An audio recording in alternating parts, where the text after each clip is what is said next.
Okay, we are up to Frankie Fish and the Sonic Suitcase. Chapter 14. Tricky Old Fool. Frankie dropped to his knees and nursed his granddad's head. "Granddad! Granddad!"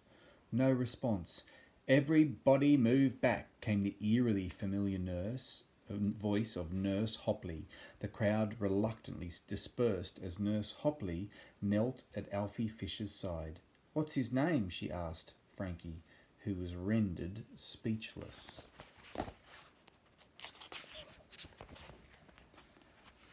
Then suddenly Grandad's eyes popped open like a 6-year-old's on Christmas morning. "Alfred's my name," he announced, "and I am so sorry, but I appear to have fainted."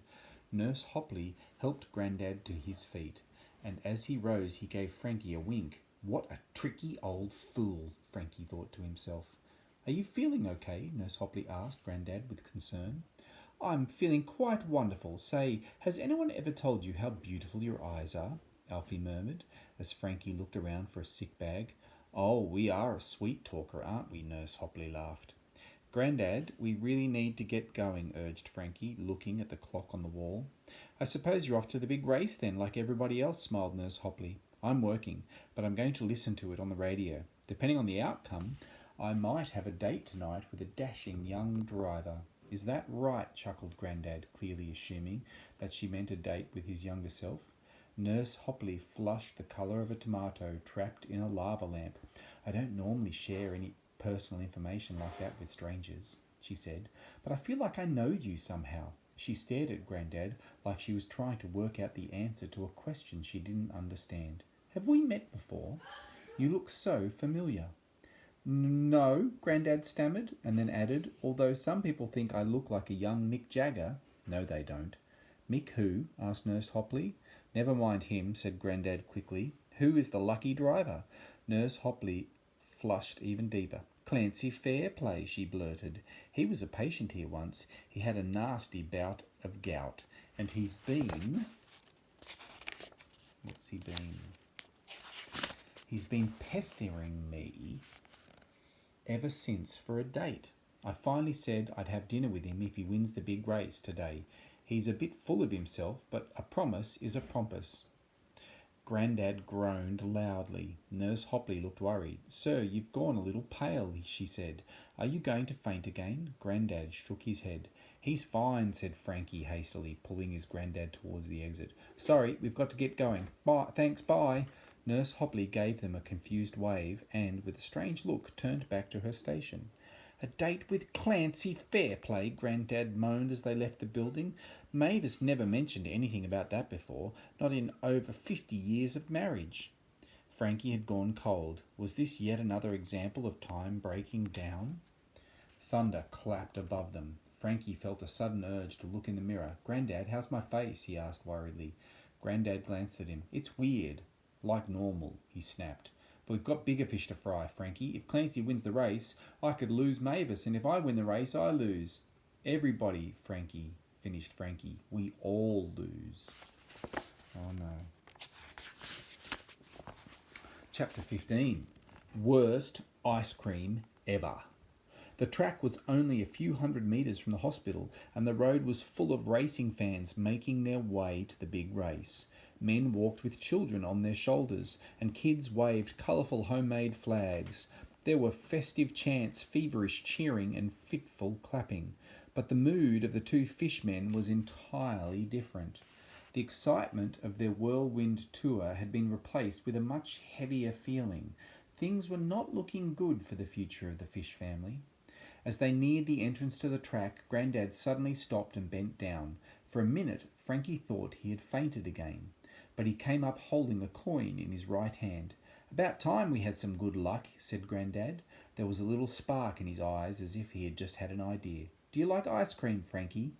"Of course, I'm a kid," replied Frankie, thinking that it was like asking an old person if they enjoyed sleeping in front of the TV or farting during family dinners. "Go over there and buy yourself one," Grandad said, pointing to a nearby shop. "Get topping if you want it too." Frankie couldn't believe it. He was never allowed to get topping. He bit his lip. Torn. They only had 20 minutes. They only had 20 minutes until the race started. But then again, if he was very quick, and surely he'd more than earned it today. Do you want one too? No thanks, I'm watching my figure, replied Grandad. Here, give me the suitcase. I'll hold it while you get your ice cream. I'll wait right here. Okay, I'll be super quick, Frankie said, dashing off just as he was about to enter the ice cream parlour. Grandad called out to him. Frankie! Frankie turned around. You're not such a bad kid after all, Grandad said. I'm very happy to be sharing this adventure with you. Frankie felt a grin spread across his face. Thanks, Grandad. You're not so bad yourself. Then he disappeared into the ice cream parlour to make the painful and urgent decision between chocolate and strawberry. The shop was empty except for a young man in a pointy white hat behind the counter, listening to the radio. Two commentators were excitedly discussing the big race. Frankie pressed up against the glass, trying to decide which way to go. Too hard to choose. Excuse me, sir, Frankie asked the attendant, flashing his money. How much ice cream does this get me? The man squinted at the coin. 2 cones, 2 scoops each, plus topping. Frankie stared at him. No way! In 2017, a single coin would barely pay for the cone itself. Frankie had the extraordinary idea of having 1 scoop of chocolate and 1 scoop of strawberry with caramel sauce. As the pointy hat man started scooping ice cream, the pompous voice boomed over the radio. The racing of the race is a mere formality, the voice said. We all know who the best driver in all of Scotland is. It's me, Clancy Fairplay. And let me tell you something else. Not only will I win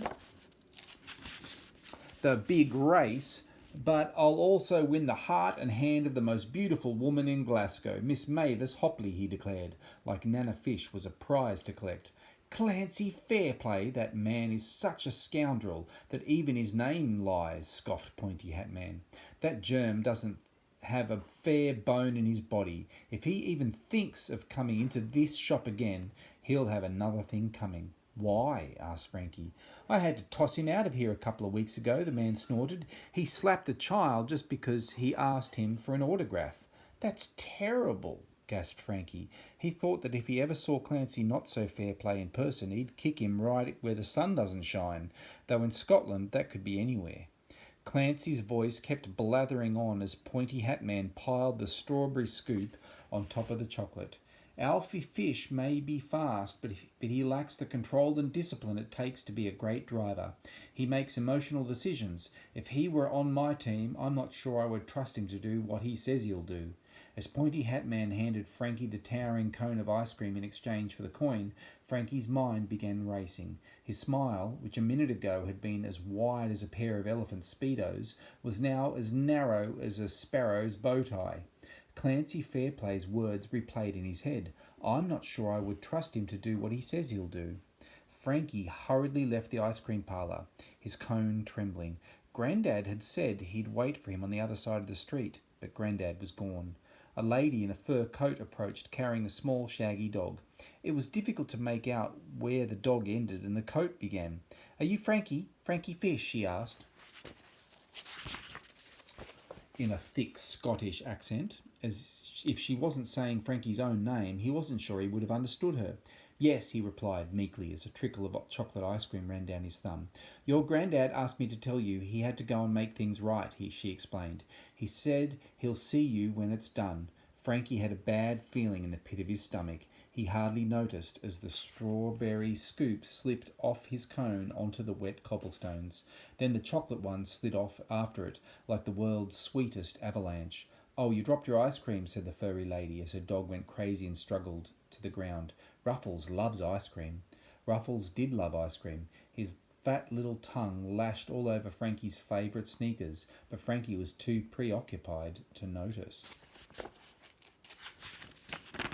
Surely this is a mistake, Frankie thought as he swung his head from left to right to try and spot his granddad. Which way did he go? Frankie asked the furry lady, who was taking great delight in Ruffles' ice cream haul.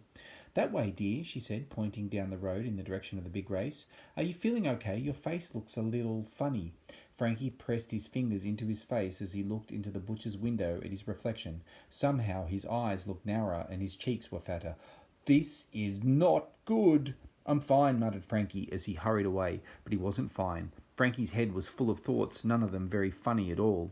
He knew that Grandad was upset that Nana was possibly going to date with his arch-nemesis, the arrogant, dim-witted Clancy Bumface.